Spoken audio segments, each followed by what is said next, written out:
Good day. My name is Professor Anthony Ravicchio, founder of the Financial Advisors Group, an investment planning firm, and CEO of Ravicchio Online Income Tax Advisors, an income tax planning and preparation firm. Today, ladies and gentlemen, we are going to be talking about income tax planning for college. Grab a pen, because I hope to make a 1 hour or 2 hour lecture, a 10-minute lecture, all full of college goodies.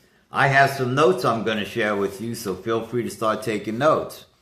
So, with our video cast today in regards to college, what would be the goal? What would be the goal of this video cast? Well, the video goal is two things. Number one, to show you how to get a net cost of a college education by doing two things. Number one, to know how to save properly. And number two, how to pay properly, right? And we want to do both of those things in what we call a tax advantaged way. So let's talk about strategies. Let's talk about savings, right? How do we save properly for college? Well, the government says, there are some tax deductible ways and there are some tax savings strategies ways. Let's talk about some of the strategies, number one. So 529 plans. 529 plans you might have heard of. Those are college state funded savings plans for college.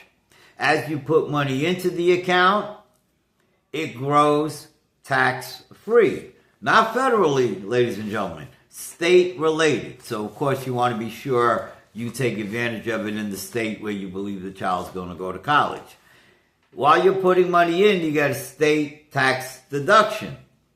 When you take the money out, presuming it's being used for college, that's the reason why you put it in there, well, that now is tax-free spending. All right? So again, when it looks at deductible areas in the income tax code as well as spending, you want to look at a state 529 plan. You can go to your local financial institution, whether that's your bank, brokerage firm, give us a call if you like. Most are run by the Vanguard Group here in the state of New York. We're one of their representatives. In any event, let's talk about another strategy, right? How do we get tax deductibleness for college or for education, right? Doesn't have to be for college. It could be for pre-college. It could be from K to 12. When we talk about K to 12, we're talking about educational savings. Write that down, educational savings. There are educational savings tax credits that could be based on the child's age, where they're going to school, how much things cost. Could get a credit of $2,000.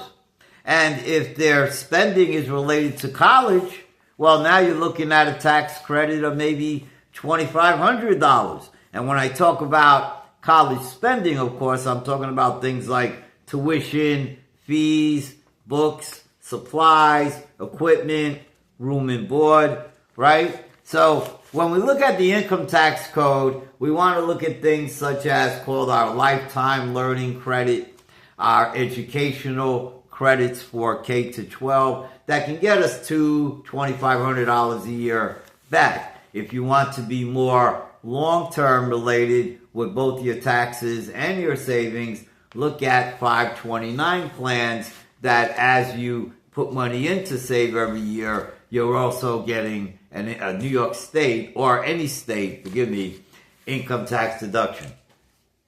Ladies and gentlemen, I don't know if I covered it in 10 minutes. I think I did, but I'm not looking at the watch. What I'm hoping is that I covered the information accurately. I know I might have left some things out, so feel free to give me a call. 347-575-5045. Be tax smart. Have a good afternoon.